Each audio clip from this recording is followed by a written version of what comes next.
Welcome to Remnant Online Followers. Please kindly subscribe.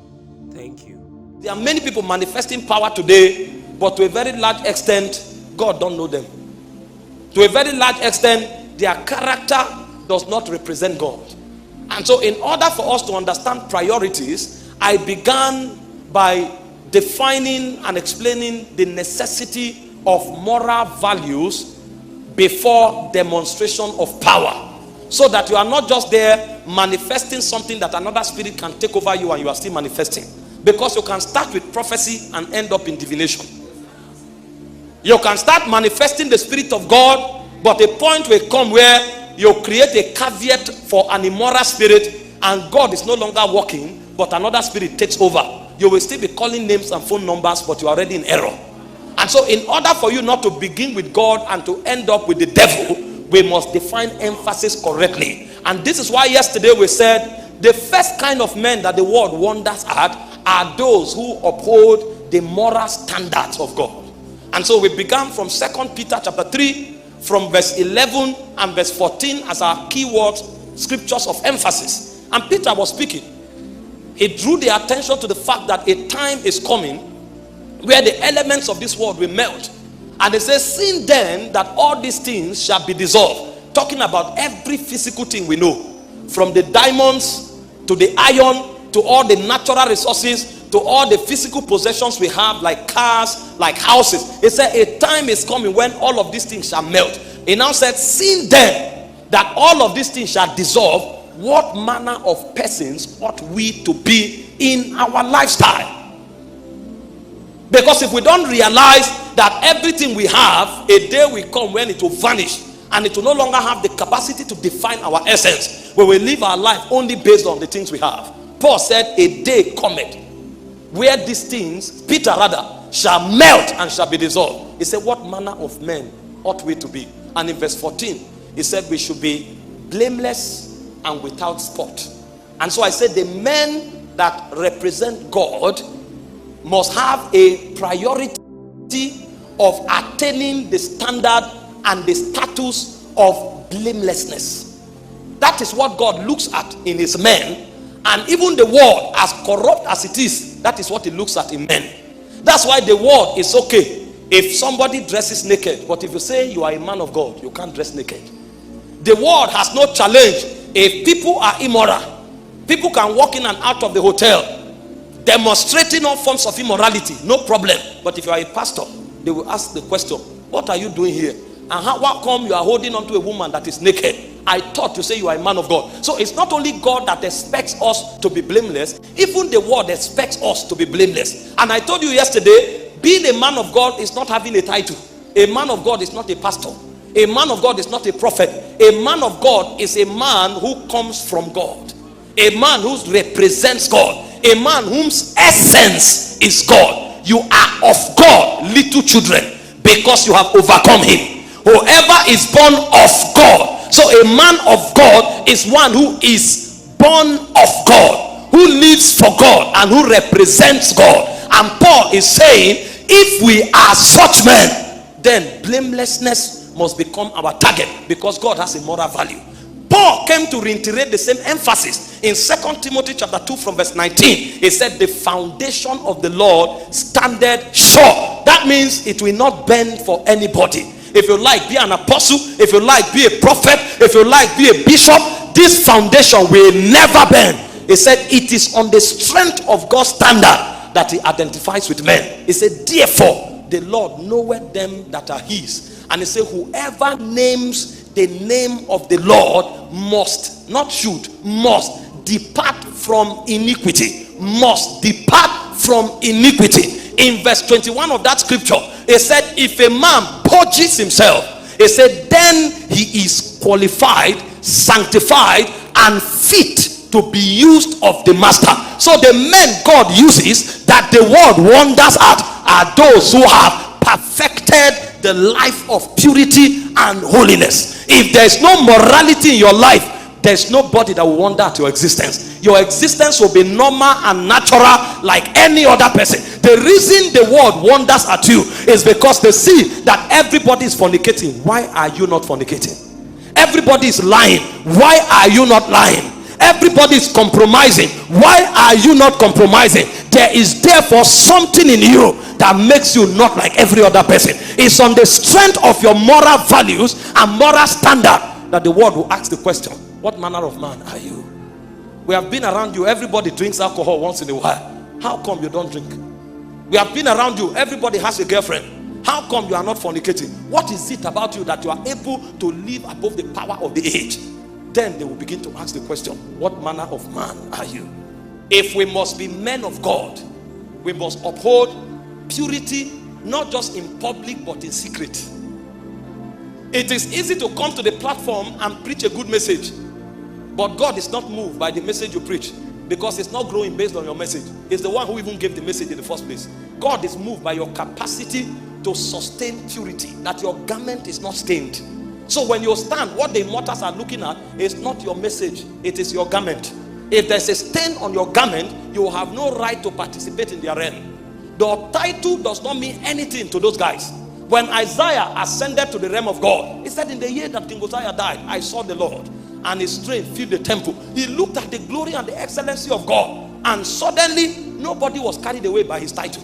Nobody was carried away by every other physical qualification he came with. The first thing they checked was his purity. And without talking to him, he began to judge himself. He said, woe unto me, I'm a man of unclean lips. How can a national prophet suddenly begin to curse himself? Because he has come to the place where value systems are measured based on God's standard. And he discovered how much word of knowledge he gave before that time didn't count. He discovered his title did not count. Even though he was a national prophet, it meant nothing. They were checking his garment. And before they would interact with him, they had to purge him of his iniquity. And so if a man does not sustain purity, he cannot carry out the assignments of God and the agenda of God. No matter how intelligent and anointed he is, the first qualification is purity. 2 Corinthians 6:17 said, come out from among them. He said, touch not the unclean thing. He said, they that bear the vessels of God must be holy. And the Bible said, it's on that basis that I, the Lord, will accept you. And so you can come the way you are, but you cannot be used the way you are. If you want to walk with God, for the world to marvel at you, then purity must become a fight that you must win. Because the devil will fight your purity. When your morality is affected, your affection for God begins to die.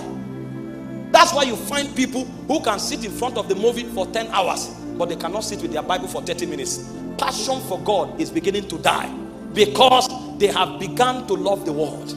They have begun to love other things. And I showed you 5 other things that is possible to fall in love with. Number 1, I say you can love knowledge and not life. Because there are many people who want to have something to say so that they can appear relevant. That is the error of Adam in the garden. He didn't go for the tree of life. He went for the tree of the knowledge of good and evil. Knowledge without life is death. Everyone must pursue life, and life is in God. The knowledge of the holy, the knowledge of God is life. He said, this is life eternal, John 17:3, that you may know him, the only true God, and him that he has sent. And so knowledge that has no life in it is death. And so everyone who has affection for God pursues God, and not just any form of knowledge. I said the second thing you can fall in love with is money. And he said the love of money is the root of all evil, because you know that money has purchasing power. And so the more of money you have, the more you can build independence apart from God. Because when you have money, it looks as if you no longer need God. Every other thing that you should have trusted God for, it looks as if money will bring it. And so you begin to find relevance in things apart from God. So the moment you have that house, you feel you have arrived. But you can be in a house and the presence of God is not there. It's better to be in the wilderness with the presence of God than to live in a mansion without the presence of God. Love for money. I said the third thing you fall in love with is pleasure. The Bible said in 2 Timothy chapter 3 verse 4, it said these ones are lovers of pleasure. The fourth thing is lovers of self. So it's either you love pleasure or you love yourself. That's why you find a lot of people, they can spend 10 hours decorating their body. There's nothing wrong in looking good. I'm not looking too bad myself. Praise God. You can go to the gym and build your chest. You can carve your hair, dye it and look clean. Nothing wrong with that. But if you spend more time and more resources in developing your body and not your spirit, it means something is wrong with your affection. And that's what we call the spirit of the age. You know, when we are preaching, people don't know what we are saying sometimes. There are times when you are preaching, you are ministering to people, God will allow you to be very polite and diplomatic so that you can manage their immaturity. There are times when you are preaching, you are ministering to the territory. So you are talking to spirits, not men. You will become very aggressive. People who don't understand calling, they will assume you are talking to men. There are times when I'm talking about Jimmy, and I'm talking not just to the territory, I'm addressing the spirit of the age. Because the spirit of the age is the spirit of seduction. And so when you are addressing the spirit of the age, you will be talking like you are talking to the devil and to an enemy. If somebody hears you and he doesn't understand, is the apostolic mantle at work. He may think you are not polite, he may think you are not diplomatic, but you see, because we know what we are doing, we don't care. I can come today and I'm talking about laziness and I'm addressing people. I'll be very polite and encourage them to be focused, to be disciplined, and show them what to do in order not to be lazy. But when I'm talking to the spirit of the age that wants to rob people of their destiny through lethargy, through weakness, through laziness, I will not be polite. Because at that point, it's not a preaching, it's a battle. I'm fighting a spirit. And so if you don't understand when I'm talking to people from when I'm talking to spirits, you may juxtapose things and you will think I'm talking to people when I'm talking to spirit. There's a time when we are educating you, and there's a time when we are fighting spirits that are in a territory or spirits that control this age. It is who we are talking to that determines our level of aggression.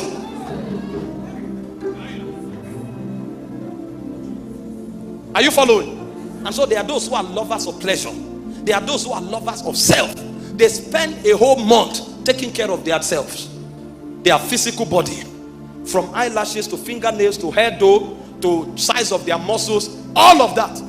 And they never have time to check what is happening with their spirit. You know why? Because they don't care about God. They care about human approval. When they step out, people should admire them. They snap pictures and put online. They are scanning their Facebook page every 1 hour to look at how many likes they have. And they are reading every comment to hear what people are saying about their eyelashes, about their color combination. All of that is good. To look good is good. But if it has become an obsession, it means you have become a slave. The same attention you pay to developing yourself, you should pay same to developing your spirit, and even much more, because God engages you in your spirit. But if your affection for God is dead, that will no longer matter. And so you become a carnal man. A carnal man is not a sinner. It's a man who is conscious of the physical aspect of his being, and he has no time or regard for God. And so the second standard that God insists on is love for God. God will not use you except as he's convinced that you are passionately in love with him. In John 21 verse 15, he came to Peter. He said, "Lovest thou me more than this? I want to make you the leader of the church, but we will check your love quotient. Lovest thou me more than this?" Peter said, "Lord, you know I do." He asked him that question 3 times before he made him one of the leading apostles of that generation. If you have no love for God, God will not work with you. You have no authority in what you are saying except as your life can command it. What you are not living, you cannot teach. Spiritual knowledge is not physical. It is not logical. It's not rational. It may appear rational and mental, but the ideal thing is that there is a life that flows through spiritual knowledge. And if that life is not at work in you, you cannot communicate it. And so you first of all do before you preach. There are many today, they go to Bible school to learn all the exegesis, to learn all the doctrine on all the vital aspect of Christian lifestyle. And when they master it, they come with very polished English and they are saying what they don't know. Because they know it's important to teach on prayer. Everybody is teaching on prayer. How many are praying? Because they know it's important to talk about purity. When you are preaching on sexual purity, people say you are a holy man. People say you are a genuine man of God. They start teaching every day about purity. But in their heart, they are full of lust. And some of them are even cohabiting with women in different hotels and in different apartments. You can deceive men, not spirits. Because spirits see beyond what you say. They are seeing through the wall. They are seeing you even when the light goes off. Because their eyes are not physical lenses. They see through the dark room. They know what you are doing. They even know what you are thinking. And so integrity is a requirement for the kinds of people that the world will wonder at. I shared with you yesterday how many people rose up that they have passion to take the gospel to the ends of the earth. Lo and behold, they appeared in Italy. And they discovered that when sun is hot, you know, when it's hot in Gombe, you go and shower and stay in your house. When it's hot in some countries, they walk naked. They want to do, they call it sunbath. They are bathing with, when it's cold, sorry, they do sunbath. They are bathing with sun. So they wear pants and the bra and they are walking. And man of God say, Jesus, what is happening? Tomorrow, because integrity is not important to him, he starts making friends. And these friends, they are talking what they are not supposed to say. And before you know, he falls. Because even while he was here, he didn't think integrity was important. They send him money. Both ministry account and personal account is the same. Anyone that comes, he spends. Because both him and the work of God are all the work of God. The worker of God is also the work of God. People send money for ministry. He said, we are buying chairs. When money comes, the next time, man of God is with iPhone. He said, my brother, he needs this iPhone in order to search the scriptures online. Because that is how he serves God. So this is part of work, God's work. No integrity. He's spending church money, spending his own money, all on himself. And when he comes out, he says, the Lord is good. The Lord is good. And because he's preaching with a baritone voice, and people are excited, he thinks God approves of him. A time will come when his disgrace will be the reason why he will run out of ministry. Integrity is a vital requirement for the men that will be wondered at. Number 4, I spoke about humility and brokenness. We are a proud generation. The moment God begins to do any little thing, we become Alpha and Omega. And so the reason you see people passionate for certain breakthroughs is so that they can sustain certain disposition. And so the moment church growth or church population becomes 2,000, man of God starts walking a certain way. He looks at the people who were praying with him before and he wants to lay hands on them. When they are talking, he's quiet because he is a wise man. His friends that they were together before, when they talk, he say, I'm busy now, later. If you want to argue, how many people come to your church? You are still 30, so you won't understand what we are doing. It takes a lot of stature. It takes a lot of stature. His friend who was his prayer partner before will want to see him. He will say, okay, tell the protocol to give you an appointment. Maybe in 2 weeks time, check Friday if I'm around. And please remind him that he has only 15 minutes. When you come, he will deliberately not see you. He will wait in a secret room. He's not doing anything. He wants you to wait for 20 minutes first so that you will have the understanding that you are not equal. You are no longer colleagues. And so after 20 minutes, he will walk into the hall and he will be quiet. He will be looking at you. If you don't stand up and say, God's servant, when you say that, I say, come on, we are brothers, we are brothers. No, relax, relax. Meanwhile, he has already programmed you to feel inferior before you approach him. Pride. And so, when God sees that, he will say, okay, you have reached your zenith, remain there. You see people fighting. Lord, miracles must happen. Lord, church must grow. It's for packaging. They have no passion for anybody. They have no compassion for the flock. But those things is what validates them. Those things validate them. They can go out of their way so that certain things happen, not because they are concerned about people's progress. Those are the things that make them feel they have arrived. They have arrived. In fact, now they don't even joke with you anymore. Best somebody you pray with before, you crack jokes, you shake yourself. When you lift your hand to shake, your hands will hang on the air. He won't lift his own. When you lift your hand, he will say, you know, it's important for us to understand seasons. Because if you don't understand seasons, you will not move forward. But it's parables. May God give us understanding. If God is helping somebody, honor him. It is foolishness not to honor the person God is lifting. But if honor has become something we so weaponize that we teach it until we use it as a witchcraft tool, then something is wrong with our soul. And when God sees that, God will insist that we never rise again. Because pride is what will rob this generation of the graces that we require to become a wonder to our generation. And number 5, I said you must have love for the souls, love for the sheep, compassion for the sheep. If you don't love the people, you have no ministry. If you don't love the people, because God's agenda is with men.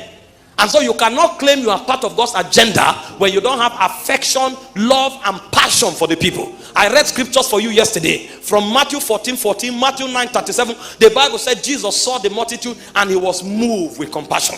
It was on the strength of compassion that he healed them. It was on the strength of compassion that he went from place to place to serve them. And Paul was speaking in 1 Thessalonians 2:8. He said, because we are affectionately desirous of you. We did not just teach you the gospel, we imparted you the substance of our soul. There was connection with the people of God. There was passion for the people of God. There was love for the people of God. But today, ministry is profession. No connectivity, no concern, no attention, no love, no compassion. So long as people are slaving for God's servant, it's okay. But if God's servant has to go out of his way to help people, then it doesn't work. I know God's servant was modest when he was sharing. Today they will tell you, if you are doing youth ministry, the first thing they tell you is that there's no money there. May the Lord help you. May the Lord help you. Because nobody is interested where there's no money. It's always about self. It's always about me, I, and myself. No connection. You find God's servant smiling with somebody, check, he has money. Find God's servant laughing with somebody, check, there is something sacrificial that person is doing for him. You will hardly find people now who go out of their way to help people who will never pay back. But the way Jesus demonstrated it was to give his life for people who will never be able to pay back. He didn't do it for those who will pay back in cash or in kind. He did it for people who will never be able to pay back. Because for him, whatsoever you do, do as unto the Lord. There must be compassion and vital connectivity. These are moral standards in the realm of God. And these are the things God sees and makes God point at a man and say, this is my man. This one is genuine. I have seen his heart. He doesn't love money. He doesn't love himself. He doesn't love anything but me. And he's doing all he's doing as a sacrifice and an offering to glorify my name. That's what we looked at yesterday. What manner of men ought we to be? We must be people that meet and pass the moral standards of God. Having explained that, I said there is a second dimension. When you say you are a man of God, when you say you are God's representative to a generation, then there is another thing. Matthew 8:37.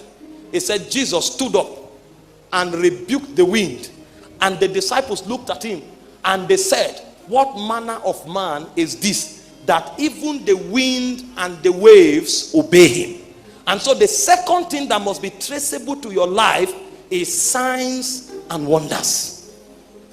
If there is no signs and wonders in your life, nobody will bother to even notice you exist before they ask the question, what manner of man are you? If there's no sign and wonder in your life, you are like everybody. There's no need to ask any question. You are a man of man. But when they see something in your life that they cannot explain, then they begin to ask a question. Who are you? And sometimes, even who are you becomes a wrong English. The right question they begin to ask is, what are you? Because when the psalmist spoke about man, he said, what is man? If they have not started asking, what are you? It means you are normal. But the kind of men Jesus left on earth are men that should not be asked, who are you? But what are you? What are you, sister? If everybody is asking, who are you? Where are you from? It means you are normal. When you become a servant of God, when you become a man who represents God, the same way they cannot define your God, they will not be able to define you. And so the question will change. What are you? I'm trying to help you understand who we are and what we are. You think Christianity is a set of rules and regulations. You don't know where we came from. Now when you study Moses, you think, oh, God was doing what he was doing because the people were many. And then lo and behold, a man showed up. And he was such in a hurry to manifest that they didn't have enough time to introduce where he came from or how he was born. It said, and Elijah the Tishbite, who was of the inhabitants of Gilead, went straight to the king. The same way Moses went. In the case of Moses, you say, God answered like that because he was talking on behalf of 5 million people. Elijah was not talking on behalf of 5 million people. He said, as long as the Lord God whom I serve liveth, there shall be no rain or dew except by my word. Who are you to say there will be no rain? Have you forgotten that there is such a thing called conventional rainfall? That is a function of geography. So long as the sun shines, there must be rain. Because when the sun shines, water is evaporated. And when the cloud be full of rain, the cloud has no choice but to empty themselves. Then a man shows up and tells a king. He wasn't talking at the backyard. He meets a king and said, so long as I am standing, there will be no rain, except I say so. The king would assume this one is a madman. And he walks away. And the king thought it was a joke. 1 month, no rain. 2 months, no rain. 3 months, no rain. 4 months. The king now came and said, is it possible that what this man says is what is happening? Dry season has finished. So 5 months, no rain. 6 months, no rain. 1 year, no rain. The king gathered the whole army and they started looking for one man. And then you thought the man was hiding, was running around. When Obadiah finally saw him, he said, okay, go and tell the king I'm here. That was when Obadiah told us why they couldn't find him. He said, if I leave you, the wind will carry you. In the days of Elijah, men bought horses to travel. But when Elijah wants to travel, a cloud will come. He will sit on it and he will be moving around like the whirlwind, like the whirlwind, like the whirlwind. That was how the man was living for 3.5 years. And when he wants to rest, he goes to a brook and sit down. There's no food in the land, but a raven was bringing bread every day for at least 2 years to feed him, morning and evening. You say Christianity is religion? You have not traced our origin where? It's a move of wonders. It's a move of signs. It's a move of power. That's why Paul said, I'm not ashamed of the gospel of Christ. It is the power of God unto salvation. We are a people of wonder. That's what our ancestors did. You think that is enough? And then there was a man called Joshua who appeared on the scene. Israel were going to fight. And Joshua discovered in the morning, under the sun, they were winning. And he now saw that when the sun goes down, they lose. And he now came and stood and began to talk to the sun. He said, let the sun not move. Let the moon not move. Who talks to sun? Who talks to moon? Joshua talks to sun. Let the sun stand upon the mountains of Ajalon, and let the moon remain upon the valley of Gibeon. And he said the sun did not make haste to go down. So the sun too knows how to make haste. A man stopped it. We were born and initiated into a move of power. Christianity is not religion. It's divinity manifested through humanity. That's why you are not intoxicated. Things are going wrong. You are begging. You are sleeping. If you know what we are, if the devil shows up, anger rises in your spirit. How dare you come here? Somebody is about to step into a realm that has never been seen. Do you know why I'm sharing this? Because God works in patterns, in cycles, and in seasons. Patterns because anything God has done before, there's now a precedence. He can do it again. In cycles because what was is what is, and it's what will come. And in seasons because different graces are allocated for different seasons. So if you understand precedence, anything God has done before, you can boast that it will happen again, and it will happen. If you understand season, you can discern what God is doing now, and you can insist on entering. Did you not read about Elijah? Elijah heard that Enoch walked with God and was not.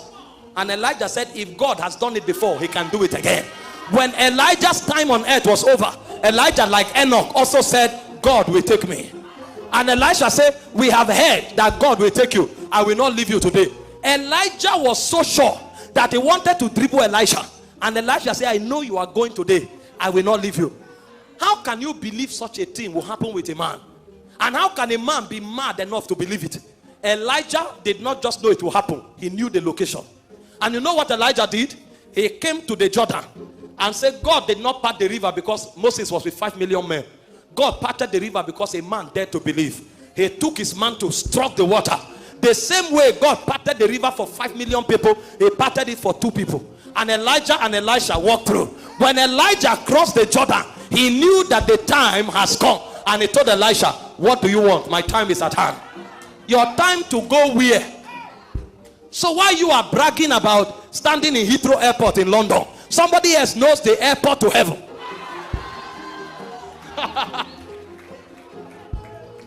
Go where? He said, ask what you want. And Elisha said, I want a double portion of your anointing. He said, you have asked a hard thing.